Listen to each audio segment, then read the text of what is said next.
There is a certain comfort in a good woodworking plan. It feels like a promise, a contract even. If you do your part, the plan will do its. Follow these steps, make these cuts, and a fine piece of furniture will appear. It is a beautiful idea. This particular plan was for a small side table. It looked simple enough. The diagrams were clean. The measurements were precise.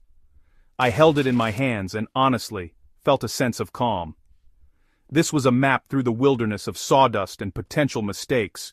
There was no way to get lost if I just stayed on the path. So, I began with the reverence of a true believer. I selected a beautiful piece of walnut. I let it acclimate in my shop for a week. I sharpened my plane irons until I could shave the hair on my arm. My tape measure became an extension of my will. Every line was drawn with a sharp marking knife, not a clumsy pencil. I was determined to follow the instructions to the letter. This project was not about creativity. It was about discipline.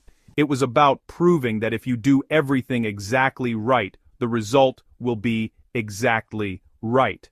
My shop was a temple of precision. My saw sang a true song as it followed the lines. Each cut was a testament to my dedication. I checked every angle with my best square. 90 degrees was not 89.9, it was 90. The plan called for mortise and tenon joints. I chopped them by hand, with a freshly honed chisel.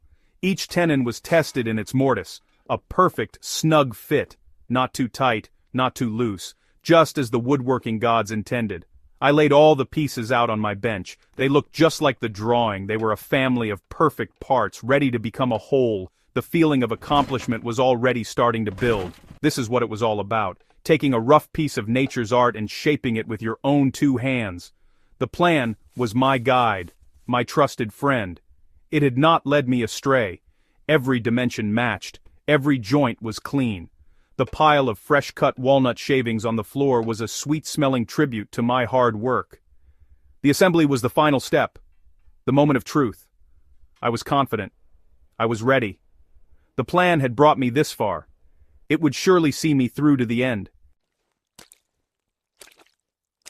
The assembly began with a dry fit, no glue, just putting the pieces together to see how they fit. The legs went into the aprons, the joints slid together smoothly, but something felt off. It was a subtle thing, a feeling in my hands more than a sight for my eyes.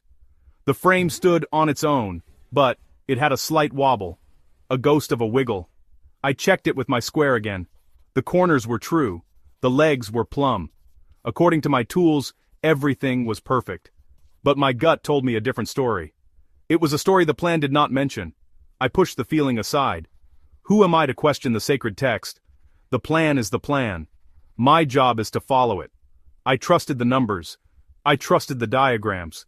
I certainly trusted my own cutting and measuring.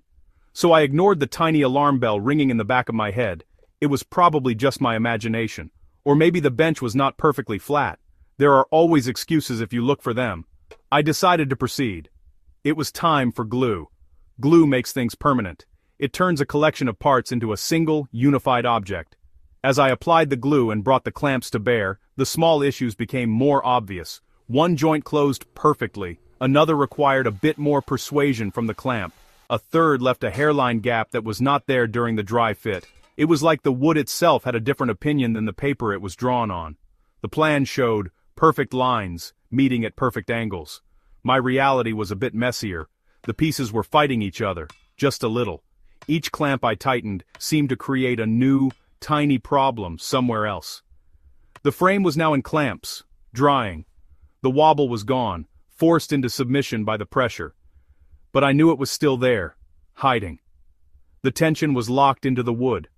I had followed every number. I had executed every step. Yet, here I was, looking at something that was not quite right. It was a strange feeling of disappointment mixed with confusion. I had placed all my faith in the plan. I had done my part flawlessly. Why did it feel like the plan had not held up its end of the bargain? The answer was waiting for me in the wood itself. The plan was created in a perfect world, a world of digital lines and theoretical wood. In that world, wood is a static material. It does not breathe, it does not move. But in my shop, the real world, wood is very much alive. The walnut I used was a living thing not long ago. It still holds the memory of the seasons. It expands when the air is humid, it shrinks when the air is dry. The plan did not account for the personality of my specific board. It assumed all wood was the same, a foolish assumption I now realize. The problem started with the grain. The plan showed the aprons and legs as simple rectangles, but my boards had grain that swept and curved. When I cut the tenon on one apron, the grain ran slightly diagonal to the cheek. This created a tiny weakness. When I cut the mortise in the leg, the grain pattern there wanted to pull the joint in a slightly different direction. These were forces the plan knew nothing about. They were microscopic battles happening inside the joints. Each one was a tiny rebellion against the rigid geometry of the drawing. Then there were the tools. My saw has a kerf, the small channel of wood it removes. My kerf might be a hair thicker or thinner than the one assumed by the plan's designer. My chisel, when I chop a mortise, might bruise the wood fibers in a way that the computer model does not predict. These are not mistakes. They are the physical realities of working with tools. They are the fingerprints of the craftsman. But when you follow a plan blindly, these tiny variations can add up. They become a chorus of small imperfections. The result of all this was a frame under stress. Even though my square said it was 90 degrees, the wood wanted to be 89.8. Even though the joint was clamped tight, the grain was trying to pull it apart. I had built a table, but I had also built a container of tension. Over time, that tension would find a way out. A joint might fail, a crack might appear. I had followed the plan so closely that I had ignored the most important material in the project. The wood itself. I listened to the paper, not the walnut. The table is finished now. It sits in a corner of my house. To anyone else, it looks fine. It holds a lamp. It does its job. But I know its secrets. I know about the slight tension in its joints. I know the story of its creation. It is a constant reminder of a valuable lesson. The lesson is that a plan is a starting point, not a destination. It is a guide, not a guarantee. The real work of woodworking happens when you put the plan down and start thinking for yourself.